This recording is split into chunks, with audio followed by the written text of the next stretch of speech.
Hello, here's Lachie and Martin again. You've already met them in part 1. Together, they form the in-house HR and legal team of Multinational Defence Providers Australia, or MNDP Oz, the Australian subsidiary of US-based MNDP Inc. We've already learnt that MNDP Oz operates out of Canberra in the Australian Capital Territory. It provides consulting services to the Australian Defence Establishment on a range of highly confidential defence-related matters. Lachie and Martin have been casting an eye over plans for a consulting team that MNDP Oz is putting together to advise on a forthcoming defence engineering project. They've been hearing things about a new labour hire licensing scheme that's due to commence in the Australian Capital Territory on 27 November 2021. And they've developed a 4-step process to check for any potential labour hire supply arrangements that might need to be licensed. Lachie, can you tell us how your 4-step process works? Great. First, Lachie checks to see what arrangement MNDP Oz has with each individual who'll be working on the team. Then she examines whether it allows MNDP Oz to supply the individual to another person to perform work, a supply arrangement.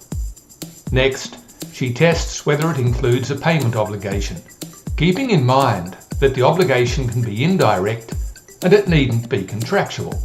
A moral obligation will do. Finally, if each of those criteria gets a tick in the box, Lachie checks to see if the individual is an exempt worker under the licensing scheme. If all the boxes are ticked and the individual is not exempt, they make the precautionary assumption that the worker can't be supplied or on-hired to work as part of their client's workforce unless MNDP Oz has a labour hire licence. So far, Lachie and Martin have examined the arrangement for appointment of their employed in-house senior team leader, Doreen. They were able to identify that the in-house employees were covered by the seconded employee exemption, so there was no labour hire supply there. But now they have to examine the arrangements which MNDP Oz has with its external contracted specialists, Tomas and Barb, both of whom operate through their own corporate entities. There are a couple of extra points to consider here, so let's see how Lachie and Martin's 4-step process stands up in this situation. Meet Tomas. He is a cybersecurity systems engineer who works as a freelance consultant through his own company, Tromblon Proprietary Limited. He is Tromblon's sole director and shareholder. Tom's younger brother Gaston is completing an IT degree, and he sometimes freelances through Tromblon as well. Tom receives a salary from the company. Last year his annual salary was $140,000. He usually earns well above $200,000, but with all the lockdowns, a lot of projects were put on hold, so it wasn't his best year. How does Tomas come to be part of MNDP Oz's consulting team for this project? And how will he be working? Perhaps Lachie and Martin can tell us. Okay, Lachie and Martin have told us that MNDP Oz has worked with Tomas previously. It has a contract with the company Tromblon, which requires Tromblon to supply Tomas to MNDP Oz to work as a member of its consulting project teams as required. The nature of his work means that Tomas is supplied to work some of the time as part of MNDP's workforce and some of the time as part of the client's workforce. He'll be working across both workforces for this project. So how should Lachie and Martin characterise the arrangements here? Let's start with the arrangement between MNDP Oz and Tomas. We'll help Lachie and Martin work their way through their 4-step inquiry process that they've been developing. First step, does MNDP Oz have an arrangement with Tomas? Well, there's that contract it has with the company Tromblon for the company to supply Tomas to it. And Tomas, being the sole Tromblon director, did make that contract on the company's behalf. It doesn't matter that Tomas himself isn't a party to that contract or that he's supplied to MNDP Oz indirectly through his company. So yes, we can put a tick in the box there. Second step, does the arrangement allow MNDP Oz to supply Tomas to work in someone else's workforce? Yes, it does. On this occasion, MNDP Oz is going to use Tomas as part of its own consulting workforce, but it's also going to deploy or on-hire him to work as part of its client's workforce on highly secret and confidential elements of the project, where he'll need to work alongside other members of the client's team. This crossover arrangement permits MNDP Oz to supply Tomas to its clients, so it gets a tick in the box for a supply arrangement. Third step, does the supply arrangement with Tomas, made through the medium of the company Tromblon, include a payment obligation? Let's ask Lachie and Martin how the payment arrangement works. After listening to Lachie and Martin, we learn that MNDP Oz and the company Tromblon agree the rate at which Tomas will be supplied for the project. That goes into the contract, which MNDP Oz has with Tromblon. Tomas completes and submits his timesheets, MNDP Oz pays Tromblon, and Tomas receives his salary from those payments. Even though the payment obligation is indirect, that's to say payment goes through the company Tromblon, the A.C.T. licensing scheme does cover indirect payment obligations. So there's a clear payment obligation here. Okay, there's a tick in the box there too. Fourth step. Let's check whether any of the relevant worker exemptions apply to MNDP Oz's arrangement with Tomas. The seconded employee exemption doesn't help because Tomas is not an in-house employee, leastwise not of MNDP Oz, when he's on hired to MNDP Oz's client. He's an employee of the company, Tromblon. The incorporated worker exemption doesn't apply either, because although Tomas is employed as the sole director and senior manager of Tromblon, he's not the only person whom Tromblon supplies to perform work for another person. Remember Tomas's younger brother, Gaston, who's completing that IT degree in freelancers through Tromblon from time to time? That circumstance rules out the incorporated worker exemption. What about the high income employee exemption? What was that threshold under the Fair Work Act again? And what was Tomas's wage earnings last year? That looks like it's going to fall short. And it doesn't look like we can use averaging across earlier years when Tomas's wage earnings were higher, or that we can calculate a high income rate of earnings for the present year. That's because the exempt worker declaration only borrows the threshold figure from section 333 of the Fair Work Act. It hasn't borrowed any of the Fair Work Act provisions that apply the threshold to part-time work or to work for a period of less than a year as a rate of earnings. That's a shame.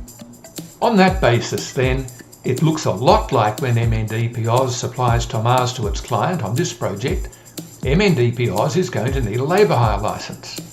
Remember, under the A.C.T. licensing scheme, MNDP Oz can still be a labour hire provider even though it doesn't employ Tomas and doesn't have a contract with Tomas in his personal capacity to do the work for its client. That's a big call, and it might not be one that Lachie and Martin would be keen to make without external legal advice.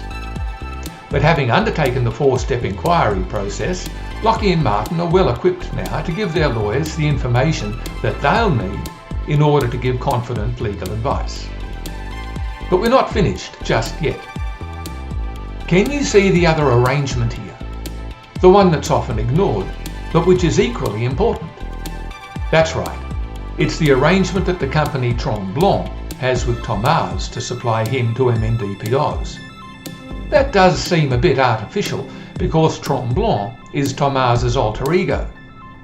But they're still separate persons in the eyes of the law, and that means that Lachie and Martin should check that arrangement as well.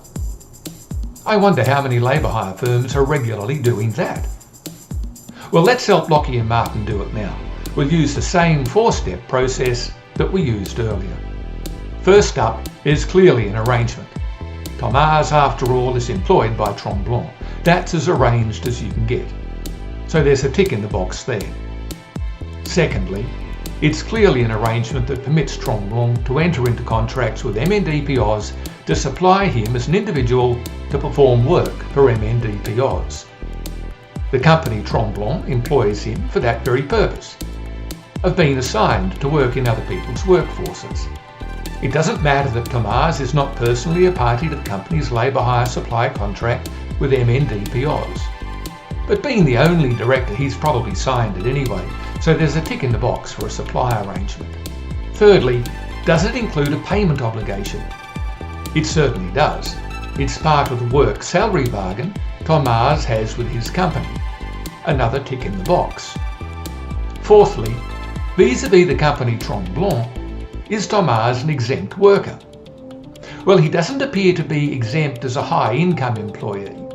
We've already learnt that his annual salary currently falls below the Fair Work Act threshold, and the A.C.T's exempt worker declaration didn't import any of the Fair Work Act provisions for converting the annual wage threshold into a rate of earnings for the current year. He's not an in-house seconded employee of the company Tromblon either, because his whole purpose is to be supplied to work as part of the workforce of other people, in this case of MNDP Oz, and by on-supply to MNDP Oz's clients. Neither does he satisfy the incorporated worker exemption, because he's not the only person whom the company Tromblon supplies to perform work for other people.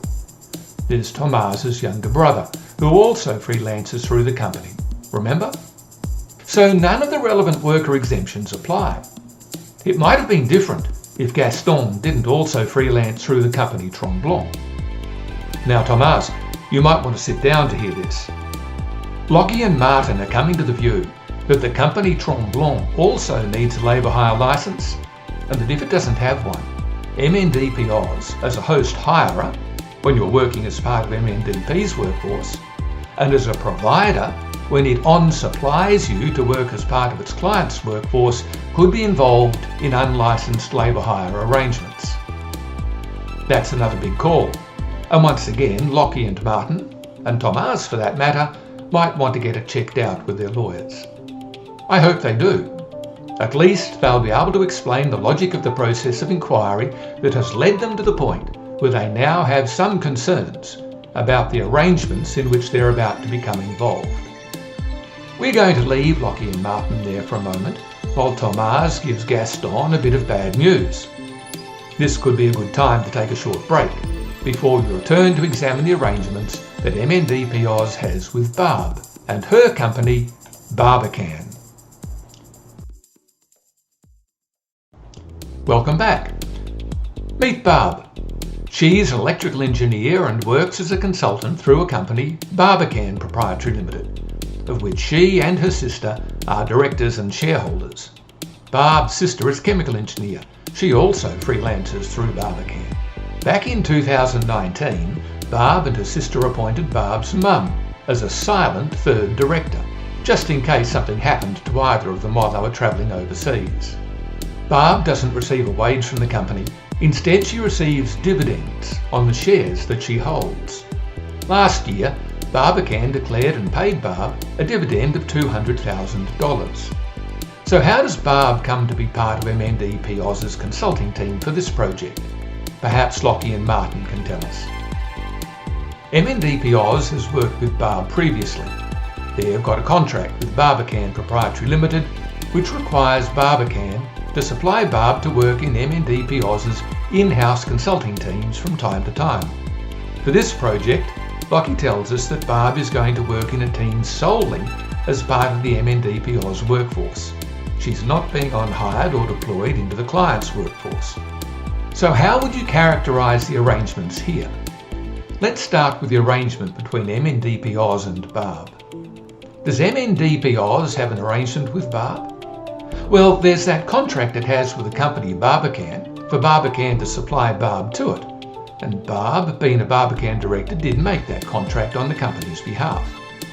It doesn't matter that Barb herself isn't a party to that contract, or that she is supplied to MNDP Oz through her company. So yes, we can put a tick in the box there. Next, is it an arrangement that allows MNDP Oz to supply Barb to work in someone else's workforce? No, it's not. MNDP is going to use Barb solely as part of its own consulting workforce. That's a cross in the box. So we can rule out MNDP Oz as a labour hire provider in relation to Barb right there. It could be different in other projects if MNDP Oz were to deploy Barb with its consulting team to work as part of its clients' workforces. If that were the case, it might need a labour hire licence. But for the moment, we're only concerned about Barb and this project. And as we've discovered, MNDP Oz is acting as a hirer or host, not as a provider on this occasion. However, that's not the end of it. Once again, can you see the other arrangement here? Yes. It's the arrangement that the company Barbican has with Barb to supply her to MNDP Oz. Let's check that one. First up, there's clearly an arrangement. Barb, after all, is a Barbican director. The arrangement doesn't have to be contractual, so there's a tick in the box there. Secondly, it's clearly an arrangement that permits the company Barbican to enter into contracts with MNDP Oz to supply Barb as an individual to perform work for MNDP Oz. It doesn't matter that Barb is not an employee or that she's not personally a party to the contract between Barbican and MNDP Oz. So there's a tick in the box for a supply arrangement. Next, is there a payment obligation?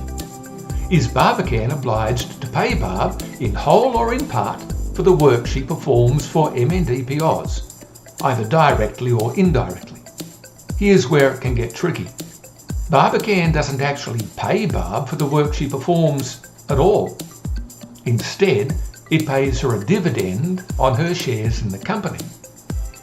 Whether there's a dividend depends on the company Barbican's financial position, its balance sheet, and whether the directors actually declare a dividend.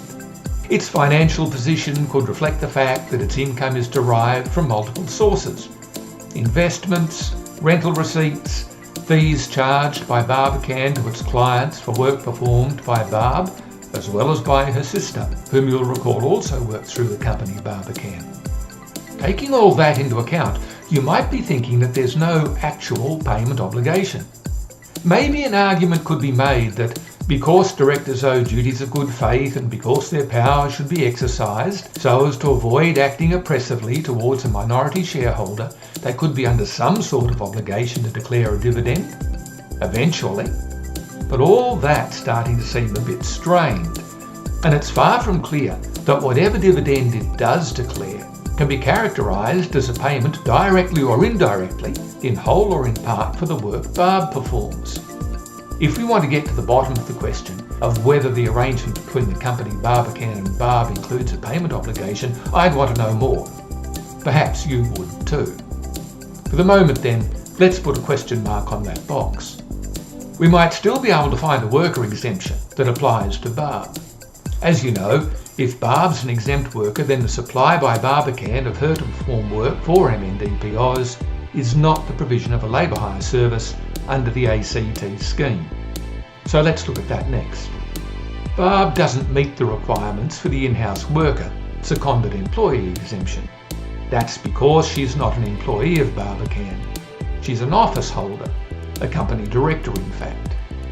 And even if she were an employee, her main role is to be deployed to work in other people's workforces. She'd be a serial secondee. So we have to rule that one out. She might not meet the high income worker exemption either, because although the dividend she received last year was above the threshold, it was not received as wages. A technical knockout there too. Neither does she seem to meet the requirements of the director or senior manager exemption, because putting to one side the difficulty that Barb's not employed in the strict sense as a director or manager, Barbican has 3 directors. The maximum it can have for the exemption is 2, and Barb is not the only person who's supplied by Barbican to undertake work for another person. You'll recall that Barbican also supplies Barb's sister to perform work for other clients. So it's looking like Barb is not an exempt worker under the A.C.T scheme. All of that is adding up to the possibility that the company Barbican is a labour hire provider to MNDP Oz, subject of course to reaching a firm view on whether the arrangement includes the requisite payment obligation. Knowing this, what would you do? Does the payment obligation requirement get a tick in the box, meaning that Barbican's arrangement with Barb on this project would meet all the requirements for a labour hire supply arrangement? Does the arrangement Barb has with Barbican fail that test, Does it get across? Would you want to know more? Should Lachie and Martin ask if there's a shareholder agreement? Should they read it to find out what it says about the payment of dividends and make their decision based on that knowledge?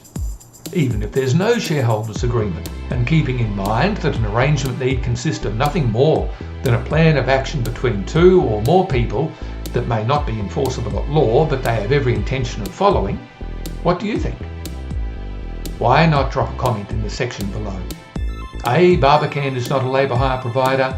B. Barbican is a labour hire provider and needs a licence. C. Lachie and Martin should ask for more information.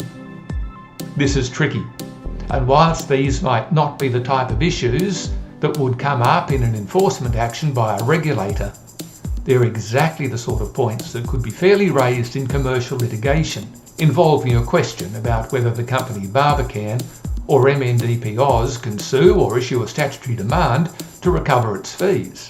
So let's not dismiss them as mere academic or moot points.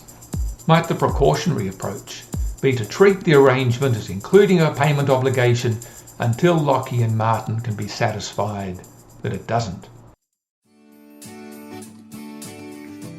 Hello, I'm Andrew Wood, Workforce Governance Principal with Work Accord. I want to acknowledge and thank Ian Lindgren of Pay Me Group for contributing this scenario. It's allowed us to test the rules and methodology that we've been developing to evaluate labour hire supply arrangements. In this exercise, we applied that methodology to an arrangement for the supply of consulting services under the Australian Capital Territories scheme that's due to commence on 27 November 2021. Perhaps you wouldn't expect such an arrangement to raise any labour hire licensing issues. On the face of it, it seems like quite an ordinary transaction for the supply of consulting services, and mostly it is. But you'll have noticed that in this application involving external contracted specialists working through their own companies, it was necessary to investigate specific aspects of the arrangements between the individual workers with MNDP Oz, as well as the arrangements which the individuals had with their own companies. I suspect those latter arrangements are often overlooked in the case of ABN or ACN contractors. And that's a problem, because as we saw, the companies through which Tomas and Barb operate may well be labour hire providers in their own right. If they are, it seems they would require licences. You'll also have got a sense of just how technical and thorough your investigation of the relevant circumstances needs to be. Let me put it in a way that might resonate with the commercial litigation lawyers amongst you. What advice on prospects would you give in a matter where a litigant was seeking to recover fees charged for the supply of services under what could arguably be an illegal transaction? So let's not dismiss these points as merely academic or moot points. I think the takeaway here is that you need to conduct your investigations of these arrangements diligently and keep digging until you get enough information to be able to make a confident decision. We'll continue down this path in part 3, when Lachie and Martin will be back to examine the arrangements for the agency-sourced payroll employer of record auxiliary members of their consulting team. At this point, we'd love to get your feedback. If you found the video helpful, please give it a like, add a comment, or subscribe to our channel. You can also contact us through our website, www.workaccord.com.au. We're always happy to discuss recruitment and workforce topics with you, and we greatly appreciate your business. Let's talk again soon.